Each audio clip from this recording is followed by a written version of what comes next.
मैं तरफिश करता हिस्सा है नमस्कार था आदाब अस्सलाम वालेकुम special adab to Shok Sahab because I have seen him almost after I think 45-50 years from 1982 when I was teaching at Kashmiri University, and obviously he was in his youthful days. It's very little easier for me to talk about Kashmiri language, its development and growth, because the papers which were read before me and yesterday after me, today before me and yesterday after me, have revealed certain things which are very helpful, in fact, because you have those images very fresh in your mind. And also, I would be able to provide some answers to my esteemed friend, a very old and good friend, Dr. Beg Sahab, who has done immense amount of work on Shehri Khas and is always full of ideas. He is much more than a historian apart from being a bureaucrat and so on. Yesterday we talked about when Abdur Rashid was showing you those slides, and before that somebody asked me, there is a gap in my lecture because I present a synopsis. Nobody can do lecturing in 40 minutes or 27 or 28 minutes. Let me divide the entire history of Kashmir. I think that would bring us to some level. To my friend who presented here something about the periodization also while presiding, I would also like to submit that after rejecting European periodization of Hindu, Muslim and Christian history, which they should have said Christian, they said British, attached to nationalism, we tried to explore India on its own, avoiding religion in or religiosity in periodization process.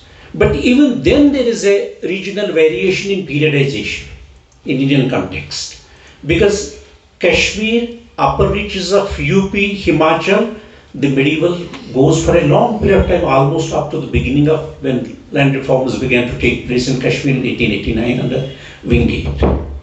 So therefore we go back before 2500 BC, when we look at Kashmir, that is the period which we say dateless past. You know, our scientists have done a great contribution. Lots of scientists from Europe, America, Germany, geologists,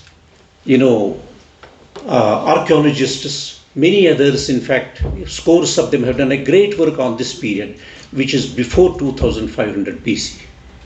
And our historical period only starts from 2005 BC onwards, which we also begin to classify as Neolithic history of Kashmir. When we look at the language aspect of it, what happens, I have gone through, Shok Sahab will bear me out, in fact, because he must have studied obviously all these texts on Kashmiri language. Very important people like Brij Kacharu. Yes. I wish he should have lived for 100 years or more. Or Giri Tikku, popularly known as Girdhari Lal Tikku, who did the first researches virtually on the Kashmiri language. Apart from the Grierson's dictionary, you will leave it aside for the time being. They did immense amount of work, and then came Owen Cole and all our friends with whom I do interact very frequently and so on. But I feel sometimes disappointed, as I was telling you yesterday also, when they talk about Kashmiri language, they are stopping straightway. They say it's there only. Siti Kant and Siti Kant. Siti Kant is a scene of 12th, 13th century before Lal death. Were we not talk about Kashmiri before that? I said the word yesterday, I was telling you that the word Petr came with the Aryans and we adopted it. The way we were talking about cuisine, cuisine did not, come in a plate and we adopted it like that. There are processes in culture which travel over a long period of time, and then we become totally we get immersed into it and we adopt that culture. Language also comes like a sleep. An illiterate person from my village, 2 days back when I went, he tells that there are a lot of mushkiltis these days. You people have learned this. Mushkiltis is not a Kashmiri word, but we have adopted it. If you go back to Gupkral,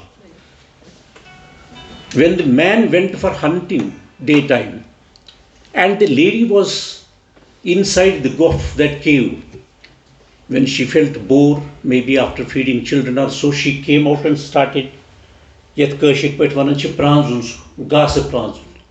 She started looking at what are these leaves, what are these grasses. Grass. When she took out certain grains, preserved, when her husband came back, the was which kya?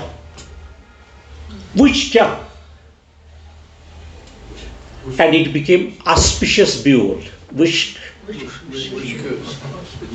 And we use, when Hindus do Havan and sacred, ceremonies from birth to death, which becomes one of the most important item to be given. They are not wheat, because wheat came in 1300 BC.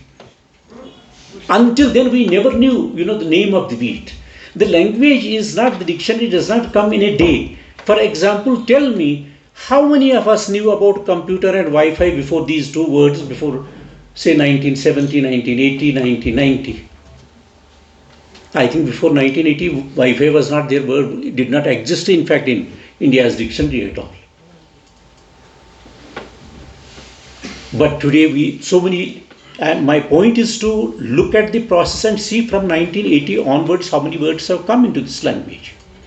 Therefore, when we go back, I keep on shuttling, when we go back to this period between 2500 to 1000 BC, lots of developments began to take place during this period. We find that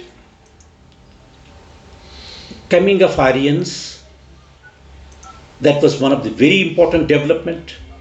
When they intruded into Indus civilization and came to Kashmir, came to rest of India, they were tempted because there were no rivers in Central Asia. Not as many, as beautiful, as large as we have in Indian context.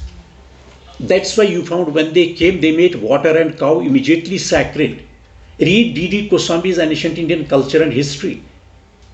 There is plentiful of information, because yesterday also I was really sort of sometimes feeling it that I must get up and there should be question hour, we discuss. What is the problem of our scholarship? In fact, they are only looking at the material that we have available in India or Kashmir. We are not looking trans-Himalayan because we have had a greater interaction with them. 200 BC, Kashmiris with many Indians go for metallurgy in Iran.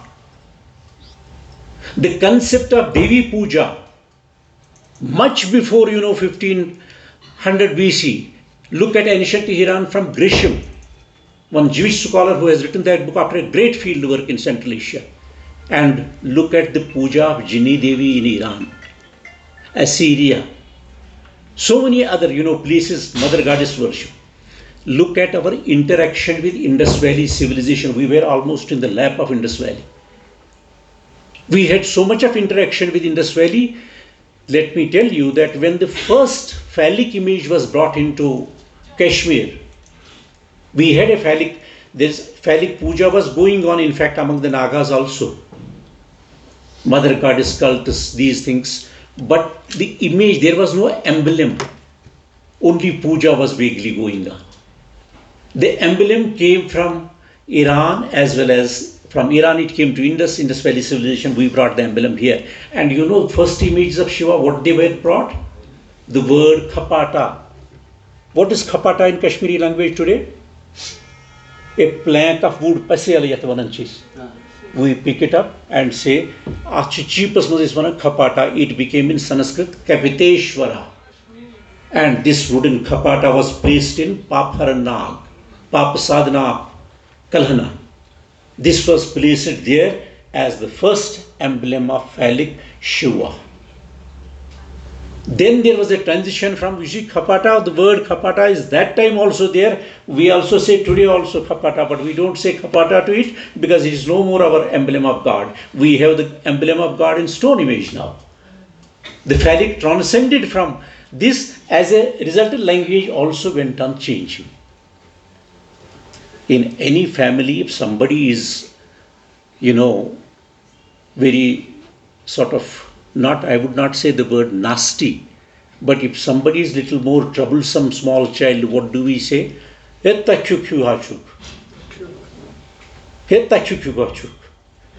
Nagas who were shielding the territoriality of Nila Naga's domain, Takshika was one of them. He was a troublesome element. Now it goes much before, 7th, 8th century AD. And the word continues down to present day, and it will continue in our language. We say, by demeaning the way Brahmins condemned Shudras to a Shudra position in Indian context. I'll give the best example. We are from Chittagong hill tribes. When the population came down, the chief of the tribe was taken separate, if you look at the state formation processes, and he was given the title of a Brahmin with a sacred thread. The rest of the population was condemned to the position of a order of Shudra. They were not given sacred thread. Look at the division. Until then, in that state formation, tribal state formation, or the best word would be to use, that was peer polity interaction. The best concept. Until then, the chief's duty was to protect his co-tribesmen. But once it became Brahmin for them and they became Dalitas, the duty becomes to coerce them, to exploit them. See how contours of state formation change. With that, language changes, culture changes. Apart from,